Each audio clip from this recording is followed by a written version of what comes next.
হরে কৃষ্ণ কৃষ্ণ কৃষ্ণ হরে হরে, হরে রাম রাম রাম হরে হরে। নমস্কার বন্ধুরা, সুখের চাবি চ্যানেলে আপনাদের সকলকে জানাই স্বাগত। ভারতীয় দর্শন শাস্ত্র ও বিভিন্ন দেবদেবীর পুজো অর্চনার পদ্ধতি এই চ্যানেলের মূল আলোচনার বিষয়বস্তু। বন্ধুরা, আপনারা যদি নতুন কিছু জানতে চান বা নতুন কিছু শিখতে চান, চ্যানেলটি সাবস্ক্রাইব অবশ্যই করুন। বন্ধুরা, আগামী 19শে আগস্ট সোমবার রাখি পূর্ণিমার দিন ভুলেও করবেন না এই 7টি কাজ। বন্ধুরা, সারা জীবন সুস্থ ও নীরোগ থাকতে এই 19শে আগস্ট সোমবার রাখি পূর্ণিমার দিন অবশ্যই গ্রহণ করুন এই একটি খাবার।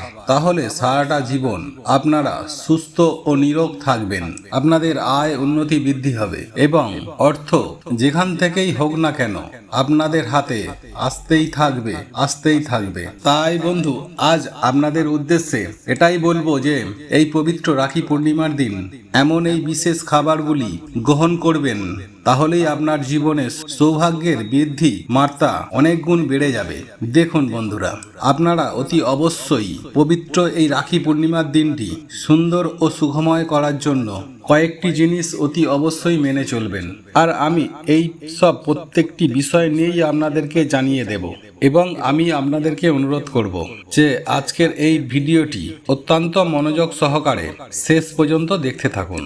বন্ধুরা, আমরা নিজেদের ভাগ্যের উন্নতির জন্য, আমাদের অর্থনৈতিক পরিকাঠামোর উন্নতির জন্য দিন রাত অক্লান্ত পরিশ্রম করে থাকি, কিন্তু আজ আমি আপনাদেরকে বলবো যে আপনারা পরিশ্রম করুন, কিন্তু তার সঙ্গে সঙ্গে শাস্ত্রকেও মেনে চলুন, ধর্মকর্মে লিপ্ত থাকুন, ধর্ম পালন করুন।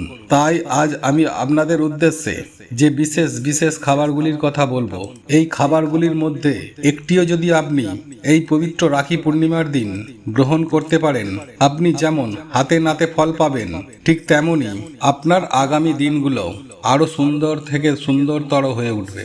তথা এই ভিডিওটির মাধ্যমে আরো একটি সুন্দর বিষয় তুলে ধরার চেষ্টা করব, আর তা হলো যে কোন দিকে মুখ করে খেতে বসলে কি ফল প্রাপ্তি হয়, কোন দিকে মুখ করে খাওয়া মোটেও উচিত নয়। এই সকল প্রত্যেকটি বিষয় কিন্তু আজ আমি আপনাদেরকে স্টেপ বাই স্টেপ সুন্দরভাবে জানিয়ে দেব।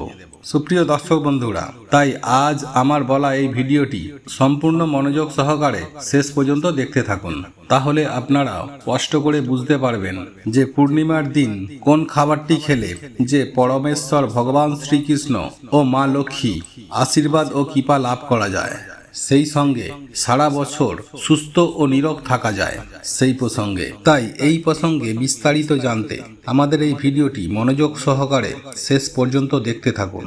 আর ভিডিওটি যদি ভালো লেগে থাকে তাহলে অবশ্যই একটি লাইক করে দিন আর আপনজনদের সঙ্গে শেয়ার করুন, যাতে ওনারাও দেখে উপকৃত হন।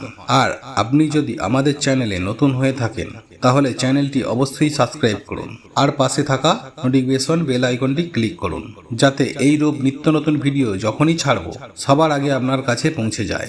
চলুন এবার মূল আলোচনায় প্রবেশ করা যাক। তবে মূল আলোচনায় প্রবেশ করার আগে আপনারা যদি পরমেশ্বর ভগবান শ্রীকৃষ্ণকে ভালোবেসে থাকেন তাহলে জয় শ্রীকৃষ্ণ রাধে রাধে লিখে কমেন্ট অবশ্যই করবেন। বন্ধুরা, এই পবিত্র রাখি পূর্ণিমার দিনটা আমাদের প্রত্যেকের কাছে অনেকটাই গুরুত্বপূর্ণ। আর এই সোমবারে রাখি পূর্ণিমার দিন যেমন প্রত্যেকটি বাড়িতে মহাদেবের পুজো আরাধনা করা হয়, ঠিক তেমনি ভগবান শ্রীকৃষ্ণেরও পুজো আরাধনা করা হয়ে থাকে। আর এই পবিত্রতম দিনে আমাদের প্রত্যেকেই বেশ কিছু শাস্ত্রের বিধিবিধান ও নিয়ম মেনে চলতে হয়।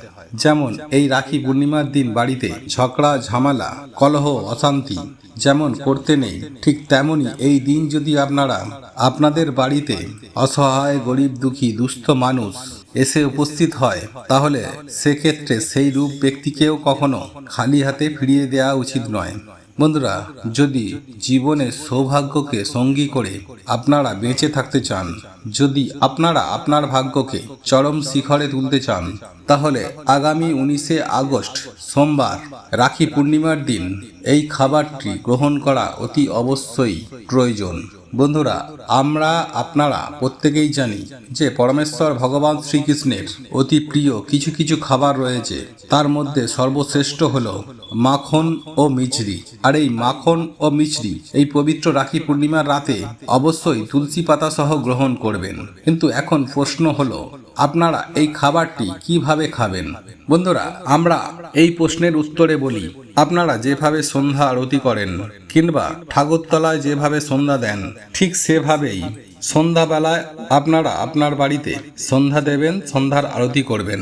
সেই সঙ্গে আপনারা যেভাবে নিত্য ঠাকুর পূজার আরাধনা করেন, ঠিক সেভাবেই আপনি নিত্য পুজো আরাধনা করবেন। তারপর আপনার বাড়িতে যদি স্বয়ং পরমেশ্বর ভগবান শ্রীকৃষ্ণের কোনো মূর্তি বা ছবি থেকে থাকে, তাহলে সেখানে কিছুটা পরিমাণ মাখন এবং মিছরি আপনি ভোগ হিসাবে নিবেদন করবেন। তবে এই ভোগের সঙ্গে একটি হলেও তুলসী পাতা অতি অবশ্যই নিবেদন করবেন, কারণ এই তুলসী পাতা ছাড়া কোনো ভোগ ভগবান শ্রীকৃষ্ণ গ্রহণ করেন না। তাই অতি অবশ্যই এই মাখন ও মিছরির সাথে একটি তুলসী পাতা অতি অবশ্যই নিবেদন করবেন।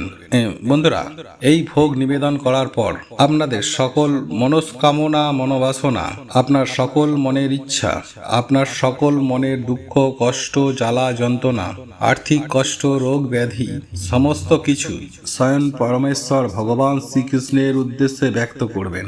এবং সেই সঙ্গে সঙ্গে আপনারা যখন এই ভোগ নিবেদন করবেন, তখন অতি অবশ্যই মনে মনে জপ করবেন, জয় শ্রীকৃষ্ণ, জয় শ্রীকৃষ্ণ, জয় শ্রীকৃষ্ণ।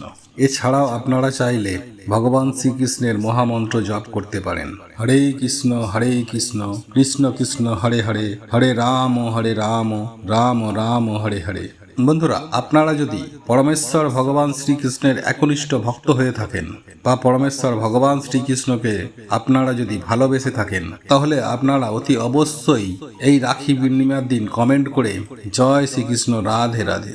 যাই হোক বন্ধুরা, এরপর আপনারা পুজো আরাধনা শেষ করার পরে আপনারা ওই ভোগ অর্থাৎ ওই মিছরি ও মাখন ভগবান শ্রীকৃষ্ণের চরণ থেকে তুলে নেবেন এবং সপরিবারে তুলসী পাতা সহযোগে আপনারা সকলেই এই ভোগ গ্রহণ করবেন।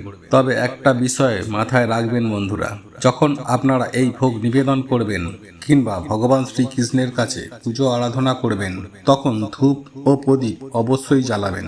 তখন আরও একটি বিষয় মাথায় রাখতে হবে যে আপনি যদি ভোগে একটি মাত্র তুলসী পাতা দিয়ে থাকেন, সেই তুলসী পাতাকেই অল্প অল্প করে কেটে প্রত্যেকেই গ্রহণ করবেন। দেখবেন শ্রী হরির কৃপায় আপনারা সারা জীবন সুস্থ ও নিরোগ হয়ে দীর্ঘদিন বেঁচে থাকতে সক্ষম হবেন এবং সেই সঙ্গে জীবনে থাকবে সুখ, শান্তি ও সমৃদ্ধি। এরই ফলে আপনার জীবন থেকে দূর হবে দুর্ভাগ্য, আসবে প্রচুর অর্থ। এই ভোগ গ্রহণ করার সময় একটি বিষয় অতি অবশ্যই আপনাদেরকে মাথায় রাখতে হবে, কোন দিকে মুখ করে আপনি খেতে বসবেন। আর আপনি যদি পূর্ব দিকে মুখ করে খেতে বসেন, তাহলে আপনার আয়ু বৃদ্ধি হবে। এবং এছাড়াও পশ্চিম দিকে মুখ করে খেতে বসলে তাহলে আপনি অতি দ্রুত ধনী হতে চলেছেন।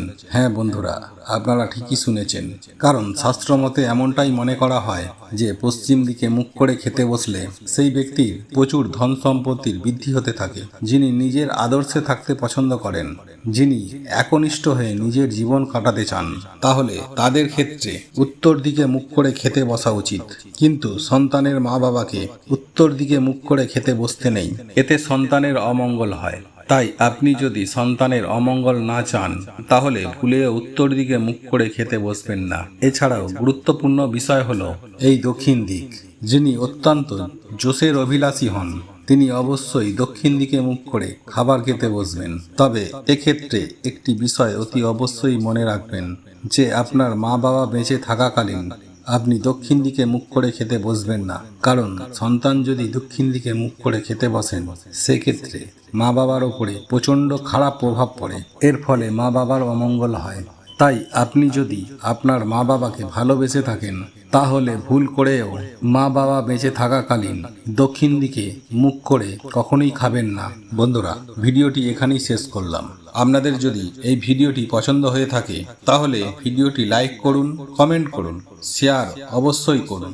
জানবেন আপনার একটি শেয়ার অনেক মানুষকে উপকৃত করবে। আর আপনি যদি আমাদের চ্যানেলে নতুন হয়ে থাকেন, তাহলে অতি অবশ্যই সাবস্ক্রাইব করবেন। ভগবান বা ঈশ্বর আপনাদের মঙ্গল করুক। আপনারা সুস্থ থাকুন, ভালো থাকুন।